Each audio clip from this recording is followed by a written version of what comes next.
Fair is foul, and foul is fair. Shakespeare, 1607. I'm a chud, I'm a chud, I'm a fat little chud. Me, 2026. Warrior Cats is a book series about rivalry, forbidden love, drama, and deeply compelling character arcs. But I think I can speak for every human being who has ever been birthed when I say it's most known for something else. The Chuds. Now, what does chud mean? So, yeah, that pretty much sums up what we're getting at here. Some of these characters seem like they're sniffing that catnip, while others are just straight poop from a dog's butthole. And if you're like me, and you know anything about poop, it stinks. Number 1. Geeked Bluestar. Ooh, we're starting off with an actual geeker.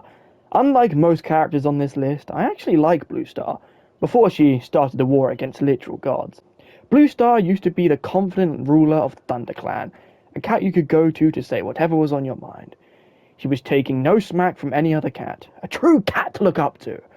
Her downfall really started with her luck at choosing a deputy. She starts off with Redtail, who famously gets annihilated in the prologue by Tigerclaw. That's fine, these things happen. She then chooses Lionheart to be the next deputy. Good choice, right? Lionheart also gets demolished while protecting a cat who needs to trim down on her perfume. Now we're in a kerfuffle, because who is she to choose now? Well, of course, she chooses the competent, smart, and well-meaning White Storm. No, I'm joking. She chooses Tigerclaw. Ah, of course, it's such an obvious choice. The cat who 3 of your apprentices have accused of killing Redtail. The cat who looks, acts, and says menacing stuff, and the cat who is very obviously evil. Bluestar, you're a genius. So then, to the absolute surprise of no one, except Bluestar for some reason, Tigerclaw turned out to not be such a great guy. So, he gets banished. So let's recap. A deputy who gets annihilated, a deputy who gets demolished, and a deputy who gets banished. Bluestar, we are truly on a roll. Tigerclaw being banished is the last straw for Bluestar. She thinks StarClan has abandoned ThunderClan and abandoned her, and so she sulks away in her den. However, she still needs to appoint a deputy before Sunhigh, as is tradition. Bluestar being Bluestar, she misses the deadline, but she still needs a deputy, so here we go. As literally nobody says, 4th time's the charm. She chooses a little character called Fireheart. I don't know, you may have heard of him. And this is where things get bad. She makes Fireheart pretty much do all the work around camp. She just sits in her little den swearing off StarClan any moment she gets, leaving Fireheart to deal with the whole Tigerclaw situation. Her mind becomes so corroded that she can't even remember who is apprentice and who isn't. Bluestar, Bluestar, wake up! Hmm? Oh, it's just you, Fireheart. You wanted to speak to me about something? Yes, I wanted you to make sure no apprentices is lacking in their duties. Okay, sure. But may I ask why? Yes. You see that apprentice over there? They've been doing nothing all day.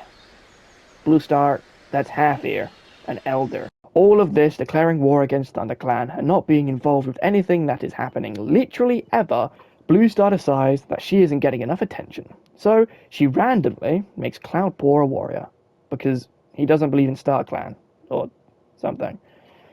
Which confuses the other apprentices because, they've been training for far longer than Cloudpaw. Angry with this, Swiftpaw and Brightpaw decide they need to prove themselves to Bluestar. And what better way than for some young cats to go fight a hungry pack of murderous dogs?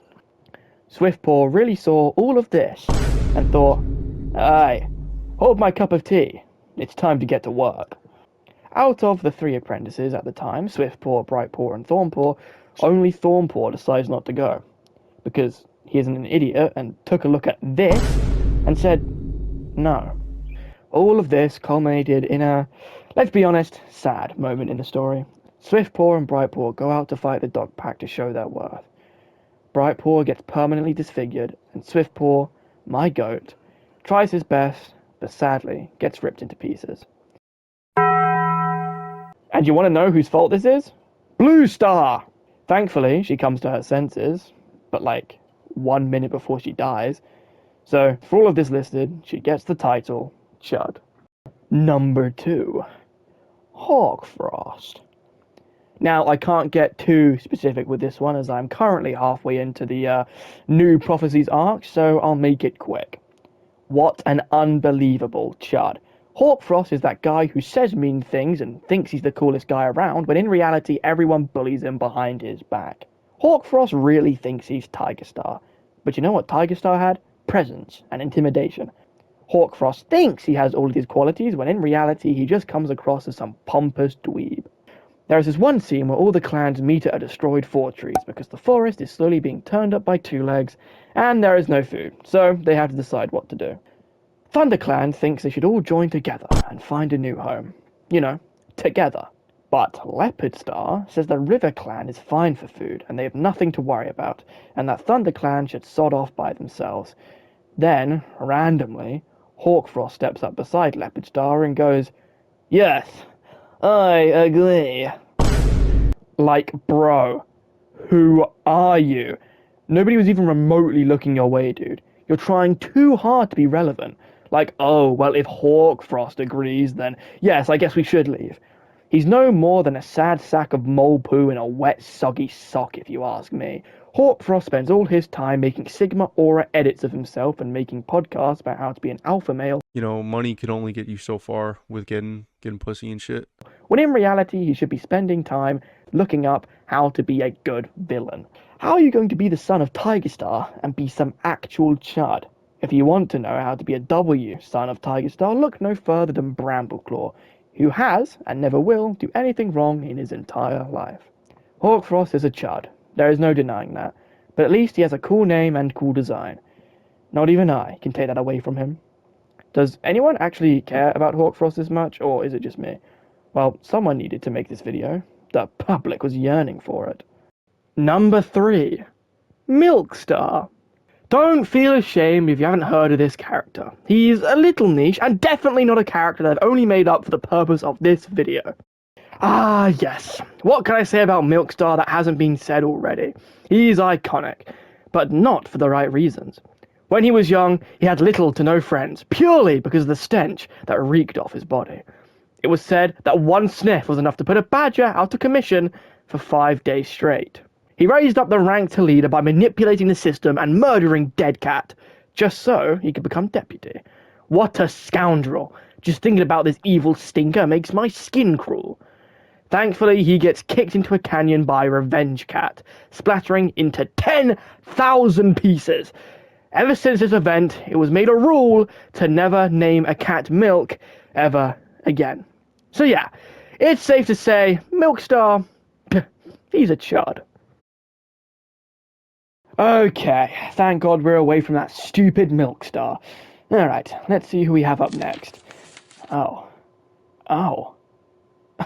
no. Well, I think we all know why this fellow is on the list. Speaking of lists, I better not catch you on the Thistleclaw files. There are only 3 letters, a punctuation mark, and a word that best describes this fiend. PDF file. This chudmaxer embodies what it means to be an absolute freak. How are you going to have a name as tough as Thistleclaw and then turn out to be a guest member of the Diddy parties? A full-grown warriors falling head over heels for Spotted Leaf. I mean, I guess it was Spotted Paw at the time, but really, Spotted Leaf? Of all the cats in the forest. Now, I don't mean to judge one's taste, but... Okay, well, actually, yes, I do. This is Thistleclaw we're talking about. So yeah, what an L pick. I mean, of all cats, why the hell are we picking Spotted Leaf? He may have bad taste, but he definitely has a good sense of smell, I guess. You guys get it? It was like a Spotted Leaf smelly joke. Yeah. So, if you don't know anything about Thistleclaw, basically he's the main antagonist of Spotted Leaf's heart. And throughout the duration of said novella, they fall in love. Aw, how cute, right? Wrong! Thistleclaw is an old-ass warrior, and Spotted Paw is a young-ass apprentice. And if you mix these two together, you get what I like to call illegal. Thistleclaw shows Spotted Paw to a place in her sleep called the Evil Forest, full of evil cats who were just so full of evil, aka the Dark Forest, aka the place with no stars. In here, Spotted Paw sees Thistleclaw fight other cats who are just so full of evil in order to become the strongest cat ThunderClan has ever seen and kill everyone. Spotted Paw realizes this is wrong and becomes a medicine cat, dumping that chud. In the end, his secret about being a dark forest cat was revealed. He lost the love of his life and, well, I guess that's pretty much it. If you ask me, he deserved much more. Actually, he was going to become deputy, but Bluestar gave up her kits to become deputy instead. So, I guess Bluestar gets some more points, I suppose. Anyway, yeah, what else can I say about Thistleclaw that hasn't been said already? He's just a weirdo. But there is one chud who outdoes even Thistleclaw. Number 5. The most chuddiest of all chuds to ever chud. Darkstripe. Ooh, I cannot even begin to express my disdain for Darkstripe, which is what I think we were meant to feel from him, so good job, writers. For the most part of the story, Darkstripe doesn't really do much. He's just there to be mean to Firestar and to say menacing stuff. His role in the story really comes around when Tigerclaw leaves ThunderClan. Firestar was suspicious of him because him and Tigerclaw were like pals. Can Tigerclaw even have pals? I don't know, but he was the closest one he had. Darkstripe denies that he's still in cahoots with Tigerclaw. Worst kept secret ever, by the way. I guess Darkstripe couldn't help but make fun of Firestar any chance he got. Yeah, Darkstripe, you maybe want to try and sound a little more like a good guy. But anyway, let's get into Darkstripe's crimes that put him as number 1 on the chud list. Darkstripe throughout the series is described as a muscular and fierce cat, which you would think would be true because he talks so much big game, but how about we take a look at his record, shall we, and his behaviour. So, Sorrelkit overhears Darkstripe talking to Tigerstar, because, as you know, worst kept secret ever. And so, what does Darkstripe do? A strong, muscular cat? Well, he forces her to eat deathberries instead of just killing her right on the spot. Wow, okay. But alright, okay. I'll give him the goon of the doubt here. He probably just wanted it to make it look like an accident so no one could blame him. Sure, that's fine. But I don't know, next time you go to poison someone, maybe don't do it right next to your camp. Yeah, that's right. The scallywag, his absolute belter, tries to poison a kid right in front of his own camp. So naturally, Firestar pulls up and sees what's going on. Darkstripe tries to say that he was getting the berries out of her mouth, but like, come on, let's be honest, Mr. Edgelord. No one is believing TS. So Darkstripe and Greystripe get into a battle of whose stripes are more beautiful. Now, let's keep in mind that Darkstripe was a warrior way before Greystripe. Like, way before. So, naturally, Darkstripe wins. Greystripe pins Darkstripe to the floor and wins the battle. What a loser. Now I'm beginning to see why he poisoned Sorrelkit. He was worried that if he engaged in battle with Sorrelkit, he would have been defeated. It all makes sense now. But we're not done. After using a pussy's weapon and poisoning Sorrelkit and, pussy's weapon? Well, they are cats, so. After using a chud's weapon and poisoning Sorrelkit and losing horrendously to Greystripe, his days of being a geezer are not over. Now I bring your attention to Darkstripe's most famous blunder, the Stonefur fight. Allow me to paint you a picture. Tigerstar has merged ShadowClan and RiverClan into TigerClan. Ooh, scary. He brings out all of those from RiverClan that oppose him. The one we will be focusing on today will be Stonefur. Stonefur is malnourished. He hasn't eaten for days at this point, and he's all skin and bones. He is told to kill 2 of the half-clan kits, those being Featherpaw and Stormpaw. Stonefur says to Tigerstar that he will have to kill him, so Tigerstar tells Darkstripe to fight and kill Stonefur. Alright, the matchup has been set. A muscular, well-fed, and powerful warrior versus a malnourished, skin and bones warrior. Who do you think will win? It's Stonefur. It's obviously Stonefur. Now, this is chud behaviour. Darkstripe performs so badly that mid-fight, even his own clan members are making fun of him. Eventually, Stonefur pins Darkstripe to the ground. Where have I seen this before? He loses so badly that Tigerstar has to get Blackfoot to step in, making it a 2v1, and only then could they bring Stonefur down, ending his life. Stonefur fought like a true MVP. Anyway, back to Darkstripe. To end off this guy's chud list, in the final battle he gets very quickly dealt with by Greystripe. Like, very quickly. Like, this is their whole fight.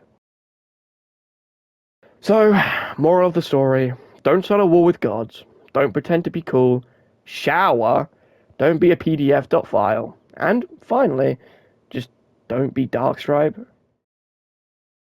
Alright, now I'm going to end it here. Thank you all for watching. If you like this video, please consider subscribing and liking. and comment who you think I should have added into this list. Keep in mind, I'm only on Arc 2 here. I'm a slow reader. I'm sorry about that. Stay tuned for next time. I have a pretty exciting video planned. And yeah, I'll see you guys then. Alright, thanks for watching.